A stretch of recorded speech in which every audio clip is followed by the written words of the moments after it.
बिस्मिल्लाहिर्रहमानिर्रहीम। व्यूवर्स, इस वीडियो में हम आर गेट को डायोड और रजिस्टर के यूज़ के साथ बनाना सीखेंगे। इससे पहले वीडियो में हमने आर गेट को स्विचेस की मदद से बनाना सीखा था। अगर आपने वो वीडियो नहीं देखी तो उसका लिंक डिस्क्रिप्शन में मौजूद है, आप उस वीडियो को ज़रूर देखिएगा। चलें अब हम वीडियो को शुरू करते हैं। हम जो सर्किट बनाने जा रहे हैं इसको हम DRL सर्किट कहते हैं, जिसका मतलब होता है डायोड रजिस्टर लॉजिक। अब हम इसकी सर्किट डायग्राम देखते हैं। इस सर्किट को बनाने के लिए हमें 2 डायोड चाहिए, 2 स्विचेस, 1K का रजिस्टर, एक LED और 5 वोल्ट का सोर्स। सबसे पहले हम सर्किट डायग्राम देखते हैं। ये डायोड नंबर 1, ये डायोड नंबर 2 आ गया। अब हम ये वाला एंड और ये वाला एंड आपस में कनेक्ट कर देते हैं। इसको हम D1 कह देते हैं और इसको हम D2 कह देते हैं। अब हम इधर और इधर 2 स्विचेस का यूज़ करेंगे। इसको हम S1 का नाम दे देते हैं और इसको S2 का नाम दे देते हैं। इस पॉइंट के ऊपर हम आउटपुट लेंगे। यहाँ पे हम एक 1K का रजिस्टर लगा देते हैं। ये हमारे इनपुट्स वाले पॉइंट्स हैं। अब हम इनको एक बैटरी के साथ कनेक्ट कर देते हैं।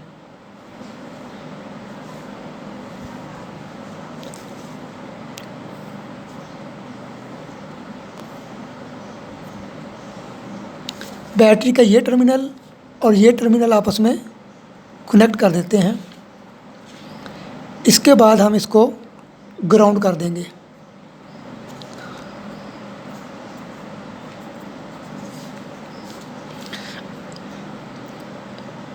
स्विचेस S1 और S2 को हम अपनी इनपुट्स कंसीडर करते हैं। इसको हम इनपुट A का नाम दे देते हैं, इसको इनपुट B का नाम दे देते हैं। ये ग्राउंड है और ये हमारी V आउट यानी कि आउटपुट है। अब हम इस सर्किट की वर्किंग को अंडरस्टैंड करते हैं। जब स्विच S1 और S2 दोनों ओपन होंगे उस वक़्त D1 और D2 जो है वो क्या होंगे, रिवर्स बायस्ड होंगे। पहला case S1 and S2 are open, फिर D1 and D2 are reverse biased. हमें पता है जब डायोड रिवर्स बायस होता है उस वक़्त वो इलेक्ट्रिक करंट को कंडक्ट नहीं करता।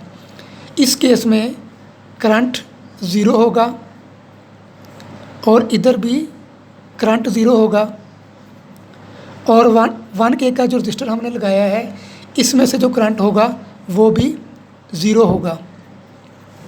ओम्स लॉ के मुताबिक V = IR। जब करंट ज़ीरो होगा तो रजिस्टर के अक्रॉस जो पोटेंशियल डिफरेंस होगा वो भी ज़ीरो हो जाएगा। इसका मतलब है जब S1 और S2 दोनों ओपन हैं उस वक़्त रजिस्टर में से करंट ज़ीरो है। इस वजह से हमारी जो आउटपुट है वो ज़ीरो होगी।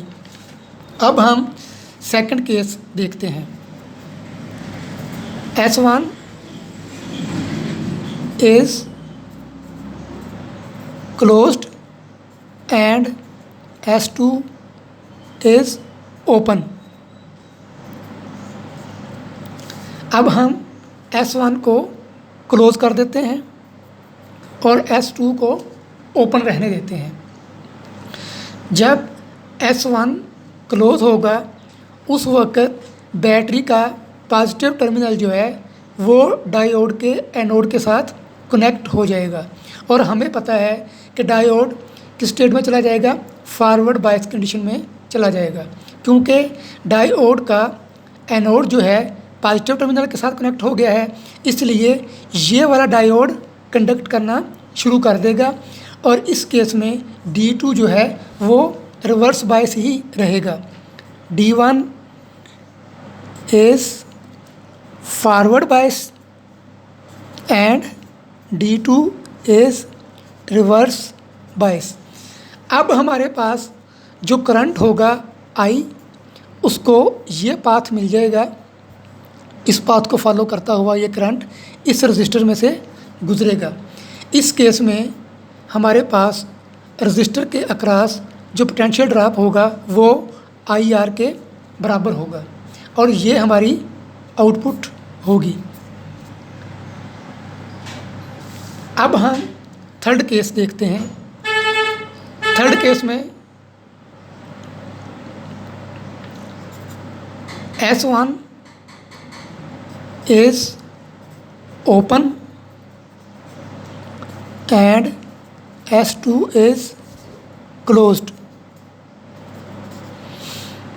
जब हम S1 को ओपन करेंगे और S2 को क्लोज करेंगे, इस केस में D1 is reverse bias and D2 is forward bias।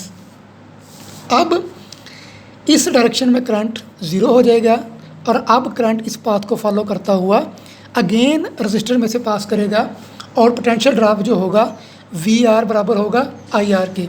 और इस केस में भी हमारी आउटपुट जो है वो हाई होगी। अब हम फोर्थ स्टेट की बात करते हैं। फोर्थ स्टेट में S1 and S2 are closed. अब हमने दोनों स्विचेस को क्लोज कर दिया तो D1 and D2 both forward biased. अब ये दोनों फॉरवर्ड बाइस्ड हो जाएंगे और करंट I जो है कुछ इधर से गुजरेगा और कुछ करंट इधर से गुजरेगा और इस पॉइंट के ऊपर आके ऐड हो जाएगा और सेम करंट जो है वो रजिस्टर में से फ्लो करेगा। इस केस में भी हमारी आउटपुट जो है वो हाई रहेगी। तो व्यूअर्स, ये सर्किट की वर्किंग थी। उम्मीद है कि आपको ये समझ आ गया होगा। अब हम इस सर्किट डायग्राम के मुताबिक सर्किट को ब्रेडबोर्ड के ऊपर लगाते हैं। व्यूअर्स, आप देख सकते हैं कि मैंने इस सर्किट को ब्रेडबोर्ड के ऊपर लगाया हुआ है। अब आप देखें, ये स्विच नंबर 1, ये स्विच नंबर 2, ये डायोड नंबर 1 है, ये डायोड नंबर 2 है। ये 1K का रजिस्टर है जो LED के साथ कनेक्ट किया हुआ है ताकि ज़्यादा करंट की वजह से LED डैमेज ना हो। और ये 1K का रजिस्टर है जिसके अक्रॉस हम पोटेंशियल डिफरेंस की बात कर रहे थे। अब इस सर्किट को आप गौर से देख लें।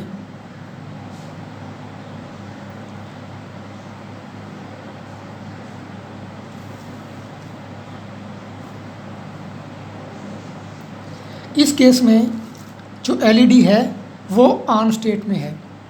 अब हम इन स्विचेस को ओपन कर लेते हैं। अब आप देख सकते हैं दोनों स्विचेस जो हैं वो ओपन हो चुके हैं। अब हम पहले केस में जब बात करते हैं S1 और S2 दोनों ओपन हैं, तो जब ये दोनों ओपन हैं D1 और D2 जो है वो रिवर्स बायस है और हमारी आउटपुट जो है ये ज़ीरो है।